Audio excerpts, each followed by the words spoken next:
Hi guys, welcome back to We Should Talk, a pop culture interview series from In the Know. I'm your host, Gibson Johns, and today on the podcast we have Heather and Max Dubrow. Heather Dubrow was on The Real Housewives of Orange County for 5 seasons, and Max is her teenage daughter. They're paired together because Max last year made a lot of headlines when she came out as bisexual, and since then she has launched a podcast called I'll Give It To You Straightish, and they've really kind of done a joint press tour and really opened up about what it was like for her to come out and kind of the front of acceptance that they've put out. And it's been really kind of special to watch them do this whole thing together.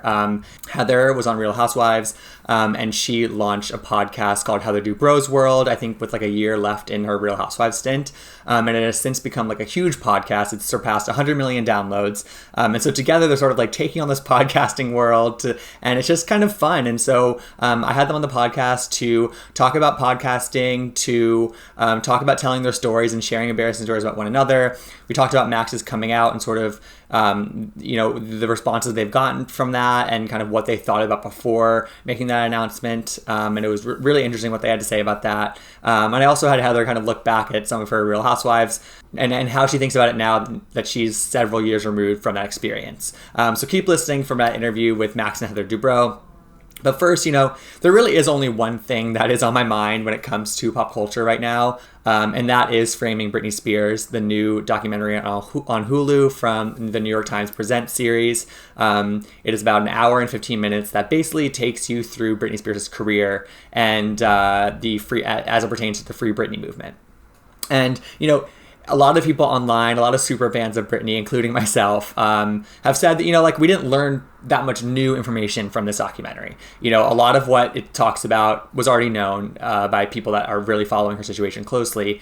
But for me, I think that's okay because the job of this documentary wasn't to kind of pander to the super fans or wasn't to kind of give inside information to people that already know it. It was to really sound the alarm for people that weren't paying attention to what Britney Spears was going through. It was to wake people up to the issues of her conservatorship and sort of the broader implications of it. It was to wake people up to how badly she was treated by the media and the public at large throughout her entire career. And in that, I think this documentary completely succeeded. I think that Framing Britney Spears really does do what its title says it does, which is it frames her in this way that maybe a lot of people haven't been thinking about, which is throughout her entire career, Britney Spears was, treated in a very misogynistic, demeaning way by the media. She was slut-shamed. She was blamed for breakups. She was asked completely inappropriate questions when she was a teenager about her breasts and her virginity. And it just kind of like this whole thing sort of built up to become something that, one single person can't deal with all that attention, with all that ridicule, with all that criticism. And of course, her life came tumbling down. Of course, she had a breakdown. And, watching Framing Britney Spears in the lens of 2021 is so interesting because we're in a post-Me Too world where, we have completely, rejiggered the way that we treat women, the way that we talk about women in the media. And, we're also past the point of like, mental health issues being taboo, back when Britney was in her quote unquote prime, people weren't talking openly about mental health issues. And both these things, the way that we talk about and treat women, the way we talk about and treat mental health have completely advanced since then. Obviously there's a lot of room to grow and there's a lot of improvements that still need to be made. But, if you think about where we were in 2007, 2008, when Britney was having her meltdown or her breakdown, it's a completely different story. And so, I'm really heartened by the reaction to this documentary. I think what, Britney's case, what the Free Britney movement really needed was this high profile, widely watched something. So in this case, a documentary that could sort of like raise the awareness to kind of a fever pitch where you have Sarah Jessica Parker and Andy Cohen and Halsey and all these people tweeting hashtag Free Britney and talking about how messed up this whole documentary is and recommending it to their friends who haven't watched it yet. The blame is rightly being placed on Diane Sawyer and Matt Lauer and other people that, have these messed up interviews with her from years back. And it feels like there's some sort of tide happening. Is this going to result in the end of Britney Spears' conservatorship? that seems like a long shot. I'm optimistic that something could change for her. I know that her mom, Lynn, filed some emergency order. I know that a lawyer in Los Angeles sent a letter out to over 100 other attorneys urging them to ask a judge to reconsider this conservatorship.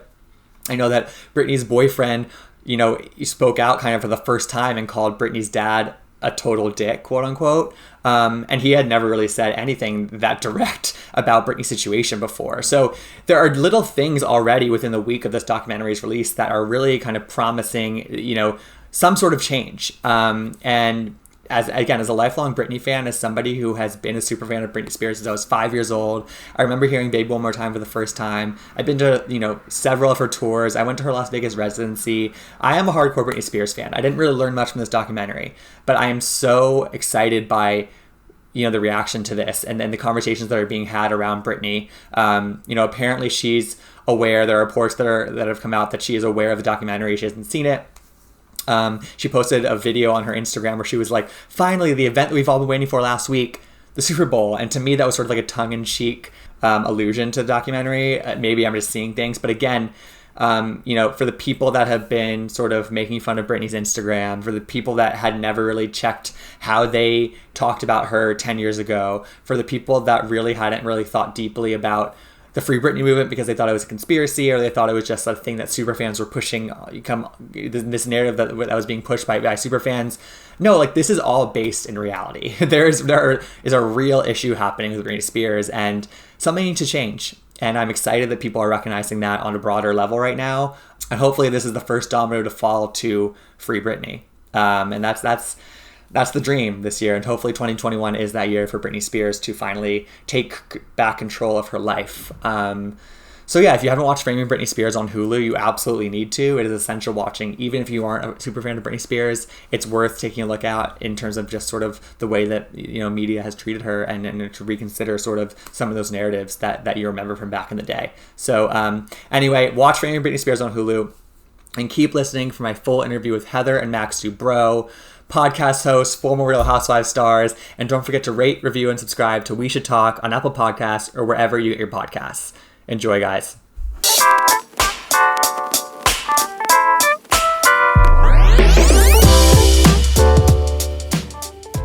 All right, so we are here with Heather and Max Dubrow. Thank you so much for calling in, you guys. We've had some technical difficulties over the past couple of days, so I really appreciate you guys sticking with me. Thanks for having us. Yeah, hi. Of course. So, I mean, how we're officially in February. How was your January? How was your first month of the year? I think we're all still kind of sticking it out, but how have you guys been as a family? Well, we have been infested with COVID at our house. So it's been a little bit crazy.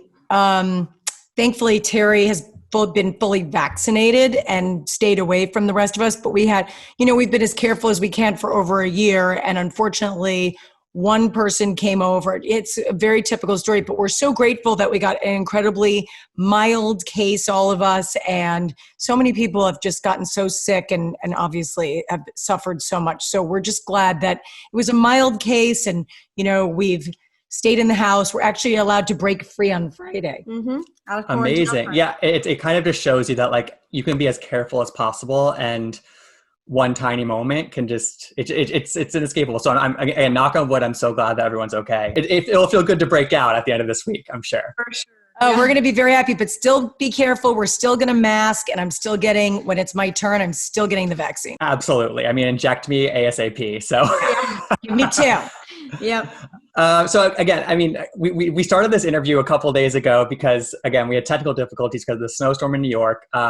But I want to say how fun it is for you guys to be doing this together. I think it's so fun that Max, after years of watching your mom, do all this promo for Real Housewives, do her podcast, do promo for all her projects. Now you get to be involved. What does it feel like to be by her side for doing interviews like this?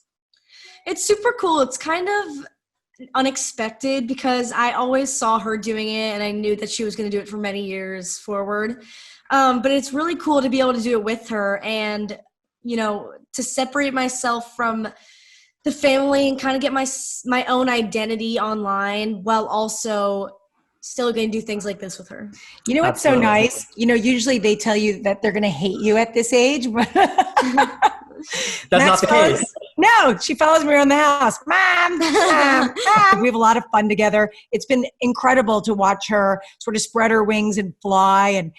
And honestly, she's done it all on her own. I merely suggested that I thought she'd be good at podcasting, but she just took it over and ran with it. And it's been great.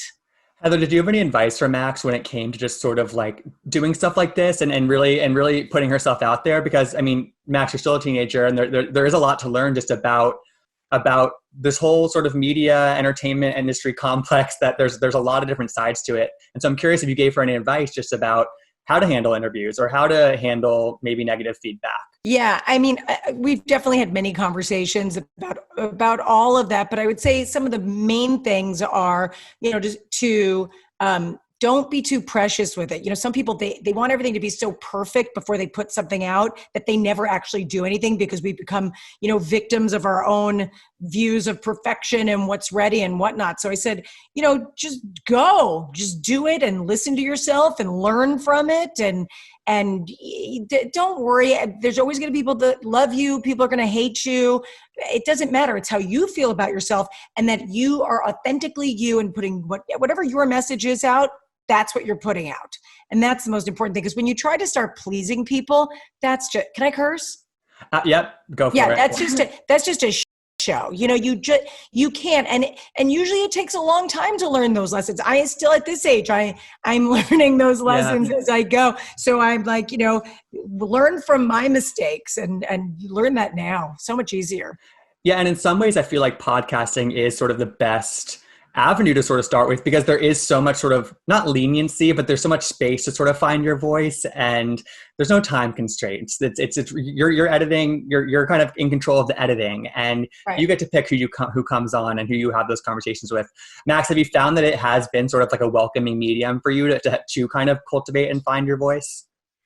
Yeah, definitely. When I started my podcast, it kind of went on the wrong side of podcasting, and it was a different, you know, demographic than I was trying to share my podcast with. So that was kind of confusing, because the feedback I was getting was more from parents saying, you know, what they wanted to hear and whatever, that's cool. But I was kind of targeting it towards my age. So obviously they're going to not like some of the stuff I say and whatever. But, I mean, it's kind of hard. You know, it's much more difficult than I thought it was going to be, for sure.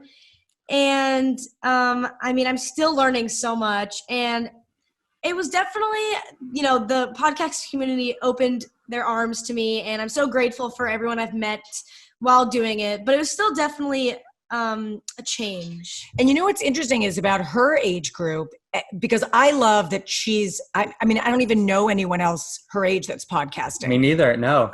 So I love that she's opening up this world. But you have to understand, it's just like, you know, my age group, how we don't really get TikTok. We try, but we look like dumbasses and whatever. Yep. Their age group won't sit still usually for a podcast. And because a lot of them still aren't back in school, they don't even have the drive time to listen to it. So I think what's been really interesting about watching Max do it is that, I mean, yeah, people know who she is from, you know, from her parents and whatnot, but she's expanding a lot of these kids into the podcasting world, which I think is incredibly cool, and opening up new conversations in that whole age group. I think that's a really good point. I didn't even think about that sort of in the just sort of attention span aspect of it, and just sort of where people your age are really focusing their attention. And so for you to sort of like loop people into this, really kind of like, there's so much in the podcast world. And so for you to be sort of the entree into that is pretty exciting. Yeah. And my generation's very visual, and they have like this span of a gnat. So that's why TikTok is great. But, you know, a lot of them don't listen to podcasts. Mm-hmm. So again, I asked you this the other day, but how much do you guys listen to each other's podcasts? Because Max, obviously your podcast is still young, and Heather, I'm sure you like to check in on sort of what she's talking about on there, and kind of vice versa. Max, your mom's podcast has been around for years, and she gets really in depth and shares a lot about her family. So how much do you guys sort of listen into each other? I tried listening to hers once when my name popped up on one of her like Instagram stories or something. And she totally told the story wrong, made one of us the bad guys or something. Super incorrect, of course.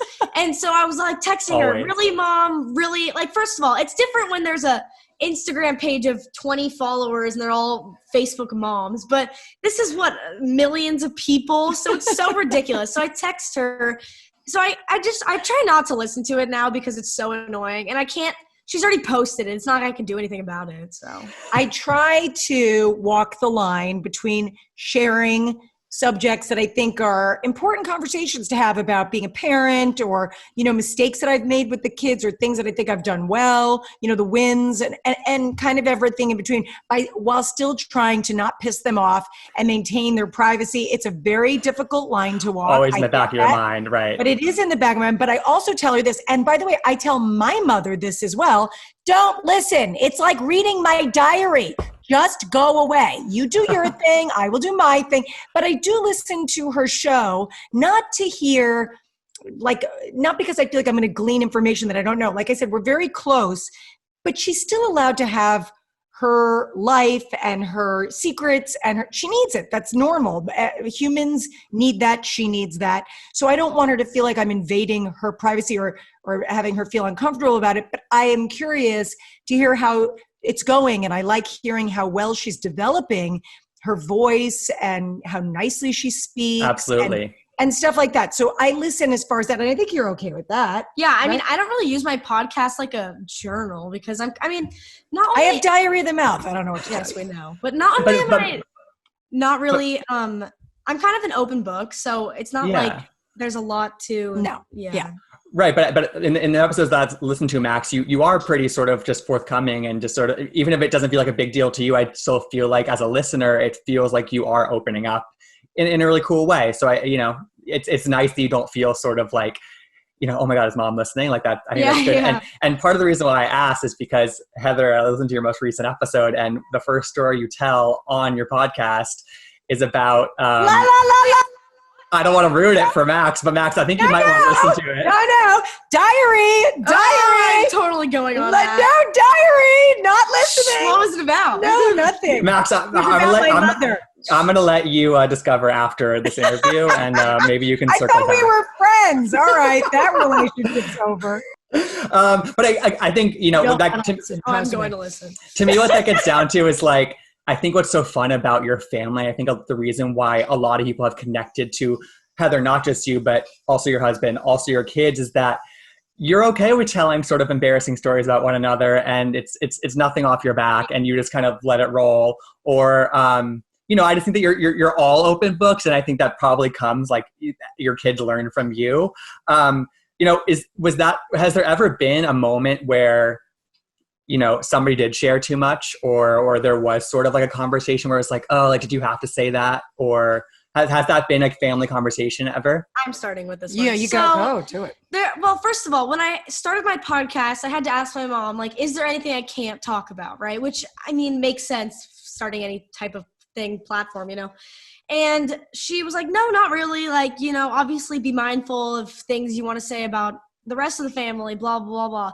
Literally the most hypocritical thing she could have said. Her podcast is like talking to her best friend, which is, fine, but that's why people like it. Yeah. So many people. So we've definitely had fights about it because she shares a lot more than she should sometimes, truthfully. Yep. Yeah. Again, I do try to walk the line, but I understand how they feel about it. Trust me, there's so much I don't discuss because of that. I'm sure. But I really try to be appropriate about the whole thing, but I get it. I mean, kids don't want to be talked about at all. So I do understand why that is cringeworthy on some levels. Well, it's also like some of my friends' parents are listening, so they're about to hear everything you say about us. By the way, I try to be careful with that stuff too, because you got to be careful everyone you're talking about. Of course. But again, this is my job, and that's what I do. Hey, I think it's part of the territory, and so I think if people are going to come into your world, that in some ways they have to expect that, and so I'm sure your closest friends and family recognize that, and they are okay with that, and it just again comes with the territory. And Heather Dubrow's world recently surpassed 100 million downloads, which is a huge milestone. Like that's really not. That's not easy to do, and that takes a lot of hard work over a long period of time. I mean, I think your podcast has been around for about 5 years now. Talk to me about sort of just being proud of this thing that you've built, on the back of the platform you sort of built from Housewives. So it was sort of like this cumulative effect, I feel like. Just talk to me about sort of what it's been like building this over the past 5 years. Yeah, it was interesting because I hadn't had really any intention of starting a podcast, but my agent had said to me, I always joke about this, but my agent said, oh, you should start a podcast. I'm like, that's a great idea. What's a podcast? I didn't know. So what I loved about it was after being on Housewives for 5 years, and I started the show maybe a year or so before I left. Yeah, it must have been like a year or two before I left the show. I started the show. And what I loved about it was this, for me, this new medium that I could just talk and have this community, build this community and give this sort of rawer, like real version of myself. And I'm not crying editing with Housewives, but I'm saying, the algorithm of Housewives is for every 30 hours you film, 20 minutes makes it to the screen. So you can understand there's a lot that the audience doesn't get to see. So I thought, wow, this is so cool that I get to show people who I am on the daily, right? And what our family's like, and how we operate and how we do things and whatever. So that was just really cool. And then, it was an interesting segue from being on that show. Cause I went from scripted television to being a full-time mom to being on reality TV. And it was like, well, where am I going to go now? What am I, now I've done this, now I have this experience. I've done all this hosting. What am I doing next? And so even though I've kind of done all these pilots and shows and things, and we have a lot of projects and products and whatever, that's sort of been my through line. And I've really, really just enjoyed it. Yeah, and I think I respect you saying like you're not crying editing about the Housewives, and I'm sure you knew at the time that was sort of part of the territory. Yeah. But you're also sharing screen time in a 1 hour episode with 5 or 6 other women each time, and so it does truncate what you kind of are able to get through to people. And were you finding that you were sort of like itching for that, I don't know if it was the power back or just sort of like that unvarnished time with people, or were people asking for that? I'm curious if that was something that was sort of you felt was in demand. Yeah, I think I got a lot of messages about, people want advice. People would always message me about the way I talk or vocabulary words or how I dress or how I designed our home or anything like that. I mean, that's why I started my YouTube channel also, was to, give that kind of content. I think in general, what is so incredible about today is that there's so many different ways to produce content and have fun with it, that I just love being creative, and any outlet to produce interesting content that people are asking for, but also that I love to give. And you can share, right? Exactly. That's a win. Yeah. Yeah, for sure. And Max, I was so struck when I was preparing for this interview. I listened to the first full episode of your podcast with your twin brother Nick, and you cover a lot in it. And it just feels like I'm listening to two siblings having a fun conversation and maybe learning a little bit about one another. But what really struck me is obviously the discussion about you sort of recalling how you came out to your brother. And, twins obviously have a really special connection, regardless of what their situation is.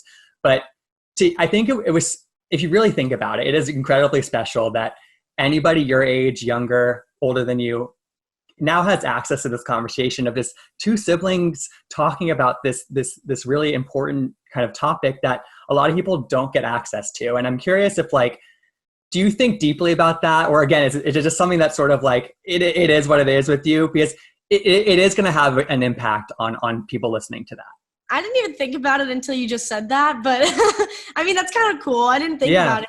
That's like one episode. I try to forget all the first few I did because they were so terrible, because I have no idea what I was doing. I liked it. Hey, I liked it. I liked the casualness. Yeah. But no, that's cool. that's not really my perspective. Sometimes it is like all the people I can help, but I'm really just trying to put content out there and see what people respond to, I think.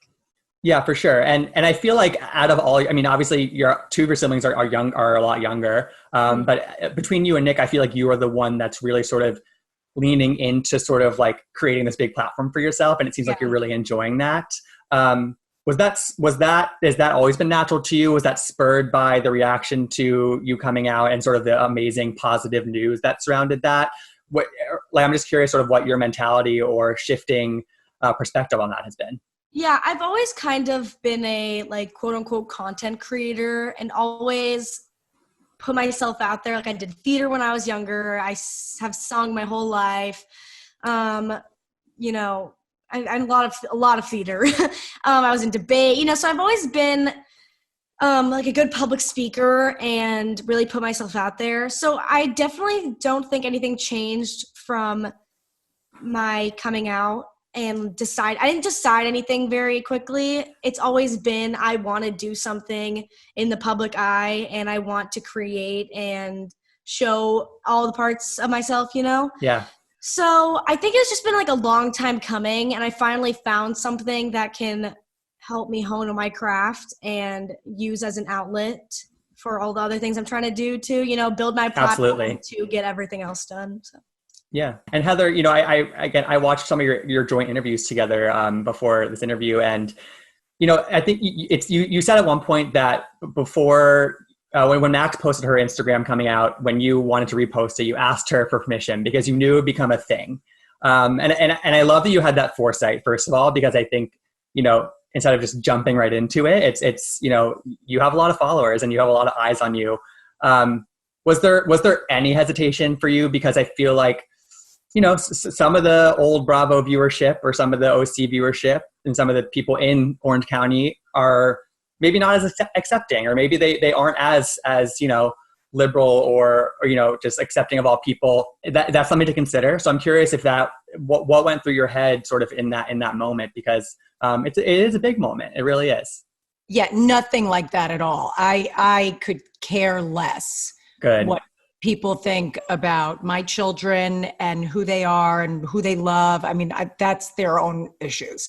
So Sure. I always say that my job as a parent is to raise healthy, functioning, independent humans.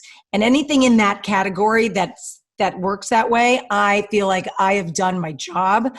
I already knew about Max, and I just didn't know that was the day she had decided to make it public. Right. And so I asked if I could repost it because it's her story to tell. And like when we were talking before about, do you cross lines? Like I would never give information like that to anyone. My best friend, my mother, and by the way, my mom didn't even know. That was Max's information and her life story to tell, and I would never do that. But the moment she made it public, I was like, cool, can I repost it? Like, of course, I'm so proud of her. Why wouldn't I repost that? But I did want her to understand, like, if I repost it, it could, like, be a thing. I was so proud, so happy, and continue to be so.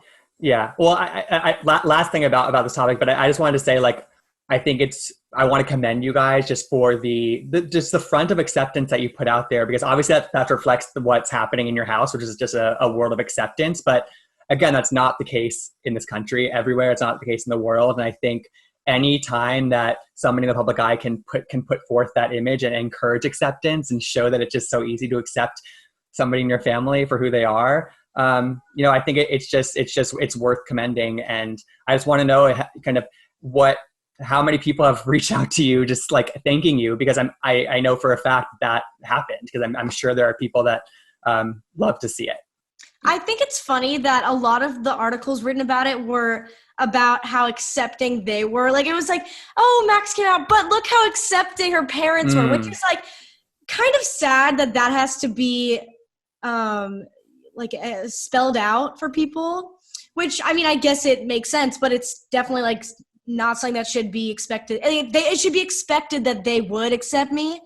So I think I also think it was kind of funny because that's like the bare minimum is to like accept someone as themselves, you know, which a lot of people don't do, which is terrible, but you know, it's like what they should be doing. It's like basic human decency. Yeah. Oh, absolutely. So I think that was kind of funny. Like those articles had like titles about them accepting, like, yeah, okay, good job. But I think that's also because you grew up in such an accepting house. I mean, like talking about all the messages we received, and I'll let you tell yours, but thousands of messages from people thanking us, from people saying that they wish they had had a different point of view when their children came out, people whose children had killed themselves. And I mean, just Wow. on and on and on and on. It was crazy. But I'll tell you, yes, we have a hugely open and accepting and loving home. That doesn't mean we're perfect by any means, but we're very, very accepting of each other. But I'll tell you, I learned so much from Max and watching her come out and watching the way she even answers interview questions and how she feels about things, because I'm watching this firsthand, and it's been incredible to watch. Like, for example, like Max will say things when she gets messages from people, she'll say, people ask her questions about coming out. She always says, first, make sure you're safe, which I wouldn't think of. Me neither. Because no, that's not our environment. But God, what a smart, it gives me chills to say it out loud, but what a smart thing. Because if you're not in an environment where you can come out safely, guess what? Don't. It's not a given, right? Exactly. No, your safety is of the utmost importance. And I just love how smart she is and thoughtful. And I've just been blown away, and I've learned so much. Thanks, Queen. I'm sure. I've gotten a lot of messages of people. Thanks, Queen. Of people asking how to come out and telling me their stories and relating to me, but also not necessarily thanking me, but I guess thanking me for normalizing it in my age group, I guess, which is cool. For sure. Well, again, I just think it's great, and I think that it's awesome how you guys are down to talk about it, and I love it. So switching gears a little bit, again, you guys have been known for years to a lot of people, and you still have millions of fans who remember you from that first season of Housewives when they were first introduced to you guys as a family. When you think back to just those early days on the show, does it feel like a different lifetime? What have you learned over the past couple, from that experience? Because Heather, it seems like you're pretty resolute on sort of how you think back to that experience, and sort of just like a capsule. I feel like that, just as what I've observed. Just talk to me about sort of how you reflect on that time of your life. Well, gosh, the kids were so young. When I started the show, Coco was 9 months old. Wow. Crazy. Isn't that crazy? And so, yeah, it was such an odd period of time. And maybe you've heard me talk about it, but I had like a decade of scripted television, and then a decade of being like this stay-at-home mom. And then all of a sudden this decade of reality. It was just insane to be thrust into that world. But what happens, when you're in the middle of something and it's intense, it's like going to summer camp. So when you go to summer camp, like the romances are like 30 times as important, and the breakups and the whole thing. And then, because you're in this bubble, right? You're in this capsule. Mm-hmm. And then like a few years later, you're like, oh yeah, that was funny. Anyway, moving on. So I feel like in the retrospectoscope, if you will, I can look back on it. And even though there were definitely challenging parts, and I know that, but I don't need to ruminate on the bad the little part. drama, right? There's none of it's important in the scheme of life. What I do look back on is, number one, I have a living, breathing yearbook of some of my kids' early years, which home is videos, right? Like professional grade home videos. Funny. And it's hilarious when they're dating someone and the significant others pull up scenes from the show. It's so funny. And we'll watch old scenes. We were just doing that the other night. We were doing it the other night. Which ones were you watching?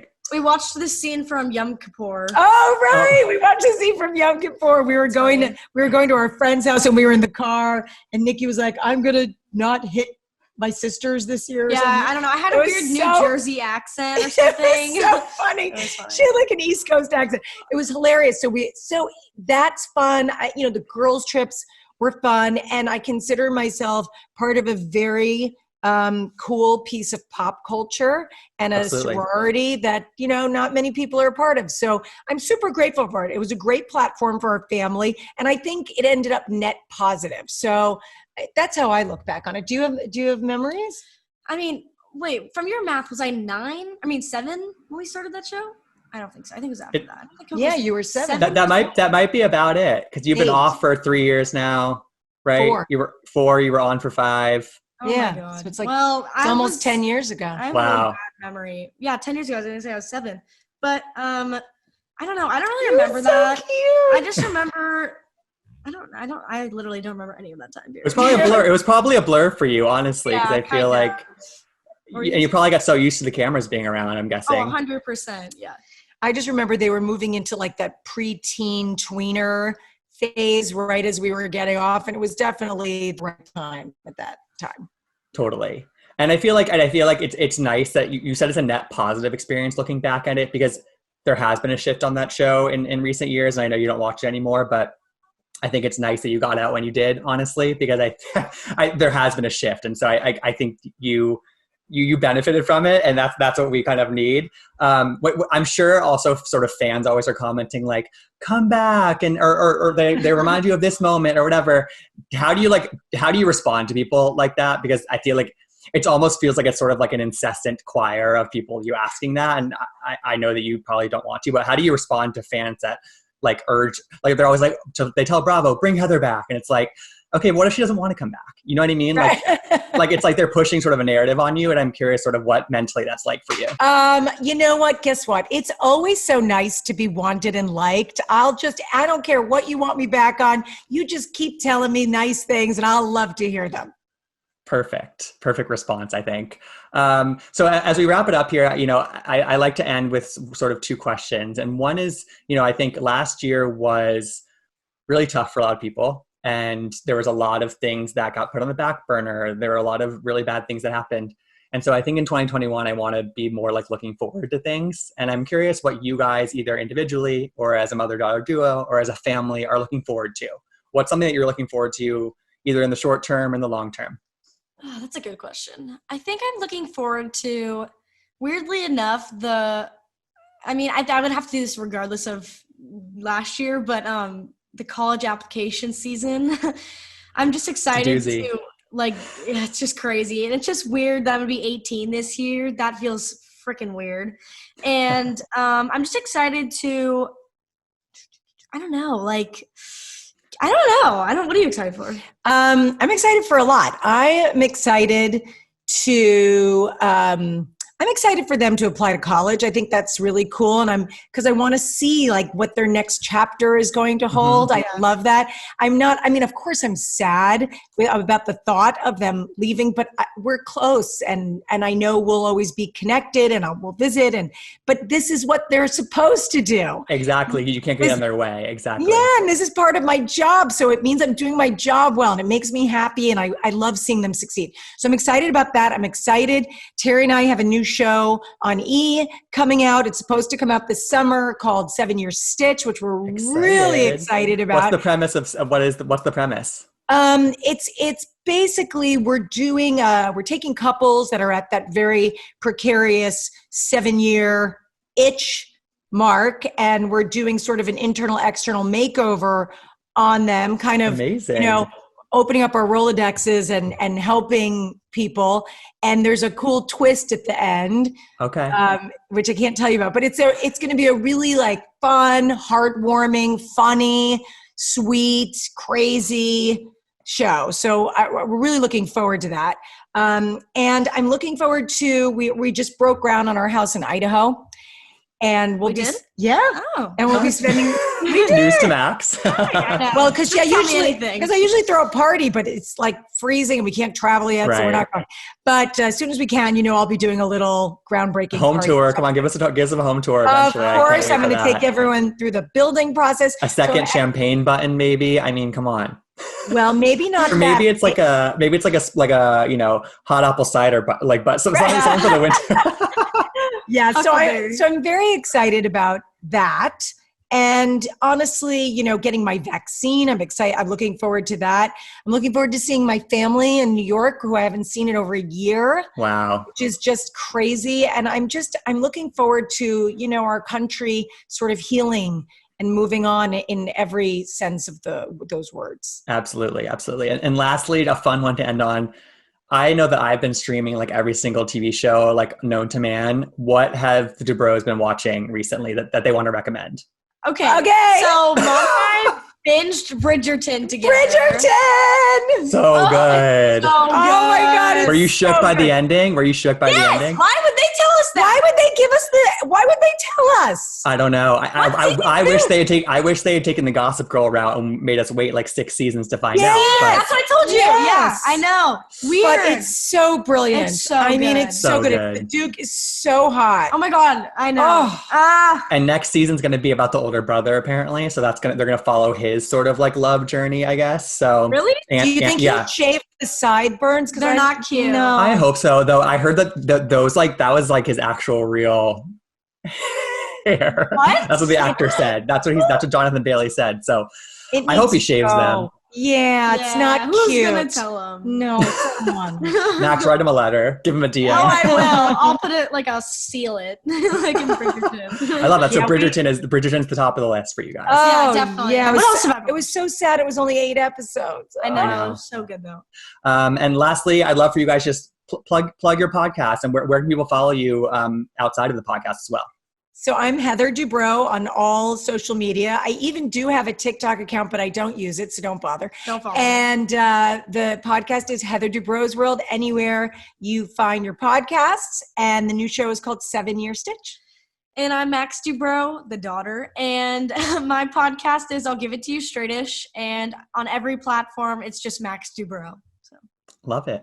All right. Well, thank you so much, guys. And have a great rest of your night. I'm so glad that everything is good in your world. And, stay safe, stay healthy, and we'll talk soon.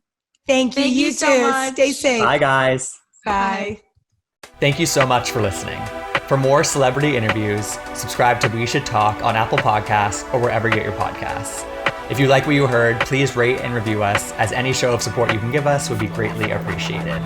You can follow me at Gibsonoma on Twitter and Instagram, and you can follow In The Know at In The Know on Twitter and at Watch In The Know on Instagram. We'll talk to you next time.